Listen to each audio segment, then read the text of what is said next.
We're back on Friday. Health Canada this week approving the country's first generic version of Ozempic. Here's Dr. Gorfinkel joining us as always for a check on this week's health headlines. And I guess let's just start with the price if we can.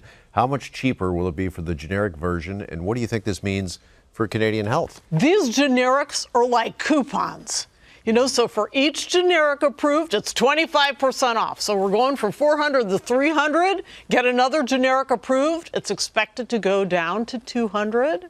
And then another one, 100. So Health Canada actually has 9 generic applications before it. So I am excited. That's why I'm doing that rain dance. I'm like, wow, if this really gets approved, all of a sudden, GLP-1 drugs that cause this weight loss, that improve cardiovascular and stroke risk, all this stuff, all these endpoints, all-cause mortality goes down, will become available to far more Canadians. It's reachable. It's financially affordable. Okay, so that is the good news, but do we know what the side effects potentially are from the use of this? You got to remind me of the fine print. True enough, and there always is.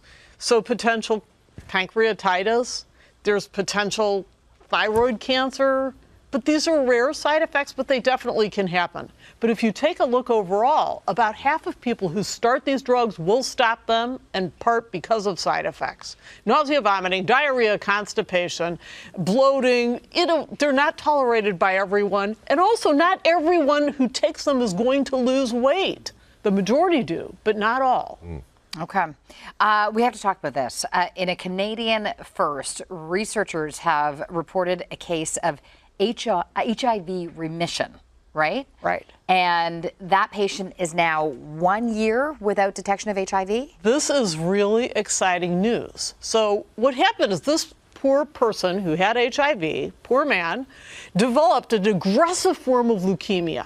So he needed a bone marrow transplant. Time to just wipe out the immune system and give him a brand new one. And who should step up to the plate but his brother? Because it's got to be matched. It's got to be matched closely. Right. So his brother matches, and what do you know? The brother happens to have an unusual gene that does not allow the virus to enter cells. Wow. And so here we are, and they're watching his viral load. It's just dropping, and it just never came back. So he got that immunity from his brother through the bone marrow transplant. He is patient number 11 in the world to have gone that long without any problems from HIV. So this is seen as a big step forward? It's a potential step forward. Because if we could master that gene, we may be able to extend that therapy to other people. We need more from that brother. Like, that's payload. Go, absolutely. Yeah. Wow. Absolutely. All right, new report this week also found that there's thousands of scam ads, go figure, online for medical products, and some of these are not only illegal, but potentially dangerous. So what more can you tell us Diabetes Canada. They got 300 different calls. And it's probably on things like GLP-1s, all these fakes. And these fakes, anytime you see, Diabetes Canada or you see Health Canada, it is a scam, because they do not give their names for advertising. I remember you telling us this a few weeks back, yeah. Right.